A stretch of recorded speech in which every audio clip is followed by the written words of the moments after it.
This is 7 National News, and in our top story, the Federal National Council approved the Companies Law on Tuesday that regulates how companies should be run and contains rules on corporate social responsibility and voting rights.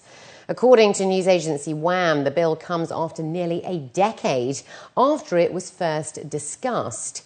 And after a final debate, members changed the law's name and amended it to cover only commercial enterprises. And a later law will be drafted for professional firms and service companies. The FNC removed a clause allowing majority foreign ownership of companies, and the law ensures close monitoring and accountability of publicly traded companies and shareholders' rights. It sets clear responsibilities for boards of directors, managers and auditors to ensure they can be held accountable. The law also gives the Securities and Commodities Authority more power of scrutiny. It was also announced that if all entities cooperated, a first draft could be ready by the end of the year. The law will now be passed to the UAE President, His Highness Sheikha bin Zayed Al Nahyan, for final approval. From June the 1st, Canadians will be back on the visa-free entry list into the UAE. The UAE Embassy in Ottawa said on Tuesday that no application in advance of travel is necessary, and the Canadian passport will be stamped for 30 days on arrival. The Canadian Foreign Affairs Minister John Baird declared his sincere thanks to his counterpart, the UAE's Foreign Minister, His Highness Sheikh Abdullah bin Zayed Al Nahyan, for delivering on his commitment to restore the previous visa regime for Canadians.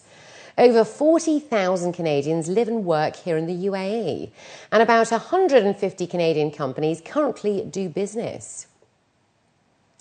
And the UK is considering waiving entry visas to Emiratis, according to the UAE Minister of State for Foreign Affairs, Dr. Anwar Mohammed Gargash.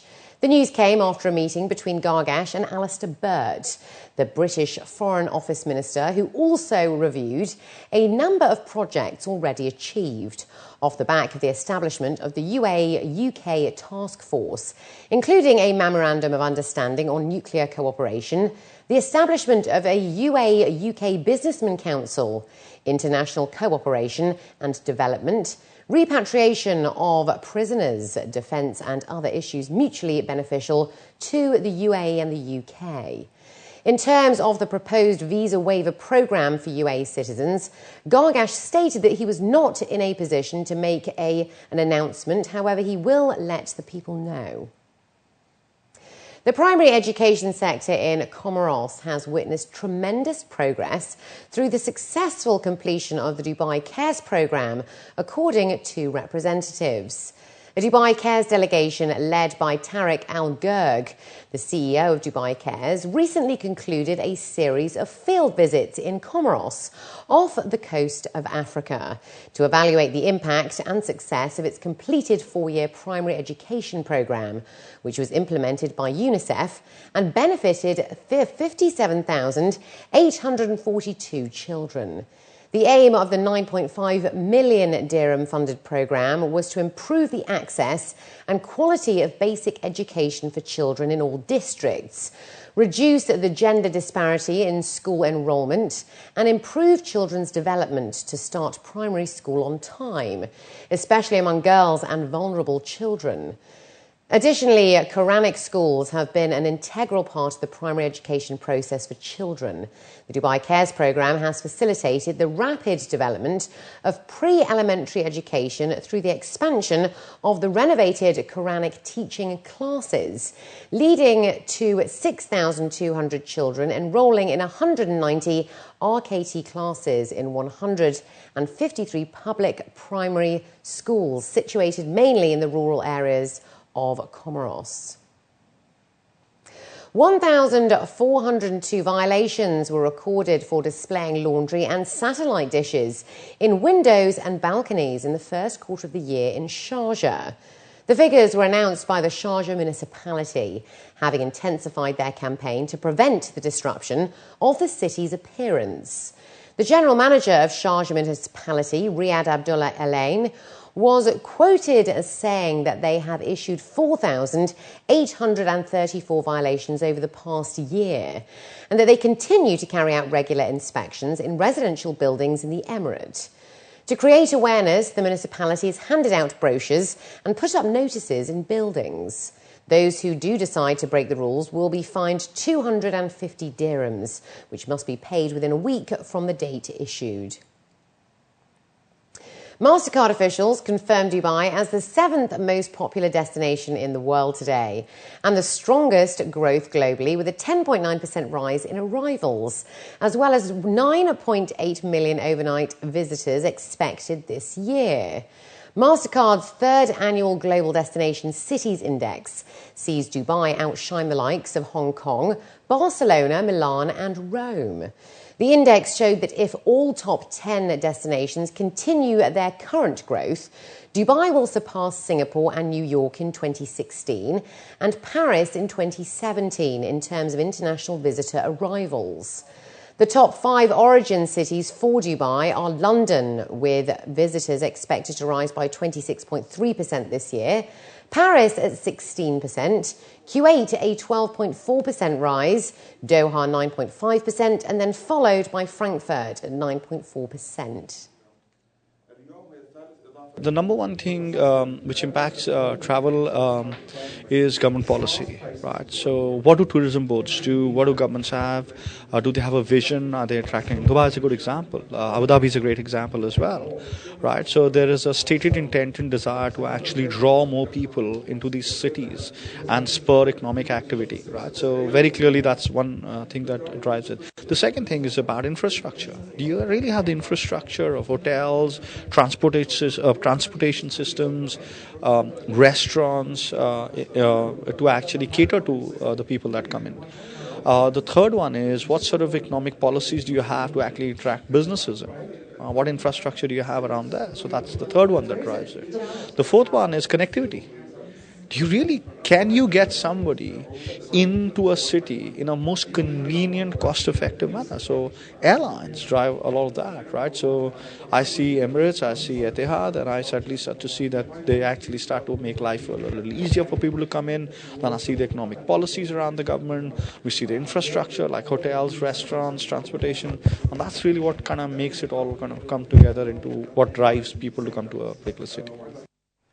To raise awareness of the arts, artists and talents, Fanoon, the Art and Culture Division of Dubai Ladies Club, hosted a special art conversation evening featuring Emirati animation director and chairman of Lamtara Art Production, Mohammed Saeed Harib, also widely known for being the creator of the animated TV series Frige. The event was held under the royal patronage of Her Highness Sheikha Manal Bint Mohammed bin Rashid Al Maktoum, president of Dubai Women's Establishment and wife of His Highness Sheikh Mansour bin Zayed Al Nahyan, the Deputy Prime Minister and Minister of Presidential Affairs, which was in line with her vision to engage students and emerging artists through established and acclaimed inspiring personalities. Officials stated that Mohammed Saeed Harib is an inspiration to every young emerging Emirati talent, who is dedicated in promoting the UAE as a global pioneer in the arts industry. Over the course of the evening, Harib recounted his professional career, full of anecdotes and advice, while also sharing exclusive details about some of the many projects he's currently working on, including his animated feature, The Prophet, with Roger Allers, director of The Lion King, as well as actress Salma Hayek, who is acting as a producer on the project alongside the Doha Film Institute. The United Arab Emirates, it's fertile ground for animation. We have so far 7 animated series that came out of the UAE, which gives us, a series every year almost. And I think for any person who wants to learn how to do animation, it's a very good way to join the people who are existing in animation, learn from them, get exposed to how we make animation, and from there on, take bold steps into creating your own unique cartoon that does not copy anybody else. The art conversation was first launched by Dubai Ladies Club last year in 2012, and this is the first art conversation as part of many other series coming up in 2013. We are delighted to have such an inspiring person like the creative director, the Emirati creative director, Mohammed to host this art conversation. And of course, this all comes from the firm belief of Sheikha Manal, Bint Mohammed Rashid Al Maktoum, who is the president of Dubai Women's Establishment and president of Dubai Ladies Club, and her firm belief for creating this platform for engaging such personalities with the young and emerging artists. And looking to other news now, the future of gaming has officially arrived in the UAE as the Middle East's first 7D interactive gaming technology launched at the Magic Planet in Dubai with the new XD Dark Ride on Tuesday night. Magic Planet at the Mall of the Emirates played host to the never-seen-before interactive experience, where the 7D adventure game came fully equipped with 3D movie graphics and 4D effects, such as motion, wind and light, transporting players directly into a 3D movie. Set up in a private theatre, 8 gaming seats were mounted on motion platforms that perform up to 400 movements per second and can mimic top speeds of up to 2G in acceleration. Among the games, players can enjoy the feeling of free-falling down water rapids or the adrenaline rush of escaping high-speed car getaways.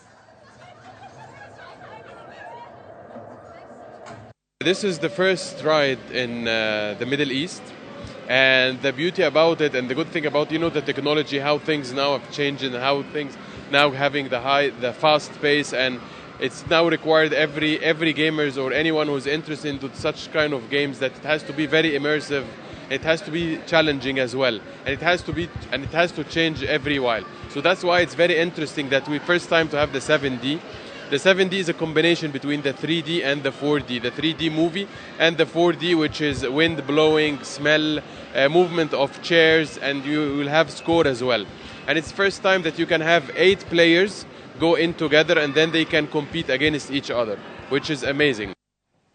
And finally, Leonardo, a critically endangered hawksbill sea turtle, was released into the wild today after being brought in by the Emirates Marine Environmental Group and suffering from severe debilitation.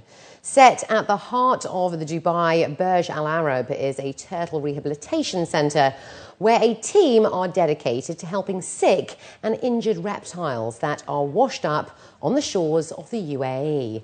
Leonardo was named back in February by tennis ace Novak Djokovic, who visited the centre. When Leonardo was brought in, he was suffering from impaction caused from eating plastic debris floating around in the sea. The rehabilitation team worked hard to keep Leonardo alive by having to regularly force-feed him, and eventually he started to eat by himself and gradually built his strength back up. Weighing a healthy 30 kilograms from 17 when he was brought in, Leonardo was released today, having been in care for 8 months. We just released Leonardo. He's a sea turtle, hawksbill, critically endangered to this region. Basically, he was named by Novak Djokovic, who's a celebrity tennis player who came and saw us a couple months back. He took a shine to the turtle, and we basically had him in the Burj Al Arab carrying out intensive care. And Novak helped us take him over to the Mina Salam, where Leonardo served the final stages of his rehabilitation. This morning, although Novak unfortunately couldn't be with us, we put a satellite tag on Leonardo, and with a few guests from Burj Al Arab and Mina Salam, we took Leonardo and a few of his friends down to the beach and released him back to the sea. The Dubai Turtle Rehabilitation Project is a collaboration of efforts between the Wildlife Protection Office and Jumeirah, where people of the UAE bring us sick and injured sea turtles and we rehabilitate them, get them back to their full health before releasing them back to the sea.